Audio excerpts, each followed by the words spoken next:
আসসালামু আলাইকুম everyone, welcome back to my channel Fahima's cooking and craft.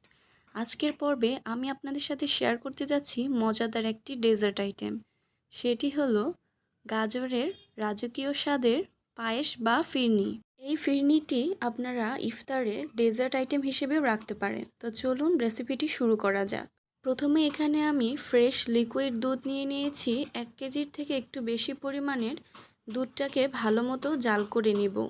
দুধটি জাল হতে হতে আমরা এদিকে একটি মিশ্রণ বানিয়ে নিই। এখানে 1 মুঠো পোলার চাল নিয়ে ভালো মতো ধুয়ে পরিষ্কার করে এখন ব্লেন্ড করে নিব।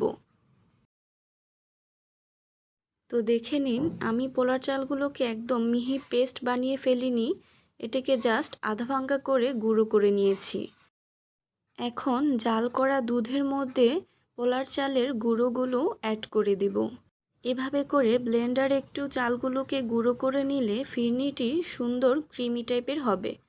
তো এখানে ভালো মতো নাড়াচাড়া করে মিশিয়ে নিব চালগুলোকে। অন্যদিকে একটি প্যানে একটু ঘি দিয়ে কিছু বাদাম কুচি এবং কিশমিশ ভেজে নিব।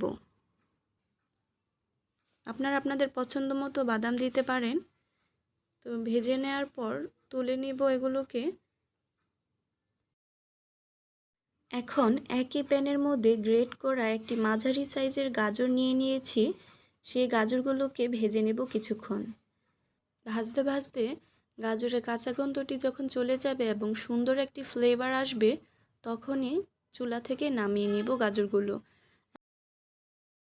এবং চুলায় জাল করে নেওয়া দুধ ও চালের মিশ্রণে গাজরগুলো অ্যাড করে দেব।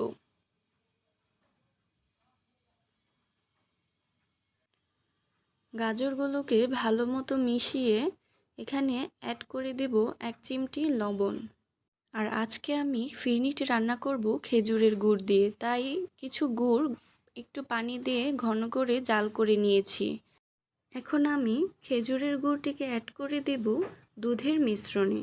এ পর্যায়ে আমি গুড়টিকে ঠান্ডা করে নিয়েছি যাতে দুধটি না ফেটে যায়। তো ভালো মতন মিশিয়ে নিচ্ছি। কিছুক্ষণ জাল করার পর আমি এখানে দিয়ে দিব সেই ভেজে রাখা বাদাম কুচি এবং কিশমিশ। আপনারা চাইলে ফিরনিটি চিনি দিয়েও রান্না করতে পারবেন। এ পর্যায়ে আপনারা দেখতে পাচ্ছেন আমার ফিরনিটি কতটা সুন্দর ঘন হয়ে আসছে এবং সব কিছু সুন্দর মতো সিদ্ধ হয়ে গেছে। এ পর্যায়ে আমি চুলা থেকে নামিয়ে একটি বাটিতে সার্ভ করে নেব। আর দেখতেই পাচ্ছেন আমার ফিরনিটি কতটা ক্রিমি হয়েছে। এ পর্যায়ে আমি কিছু বাদাম কুচি ও কিশমিশ দিয়ে গার্নিশ করে নিচ্ছি। আজকের রেসিপিটি যদি আপনাদের ভালো লেগে থাকে তাহলে অবশ্যই লাইক, কমেন্ট এবং সাবস্ক্রাইব করে পাশেই থাকুন। তৈরি হয়ে গেল গাজরের লোভনীয় মজাদার ক্ষীর বা ফিরনি। আপনারা বাসায় এটি ট্রাই করে দেখতে পারেন।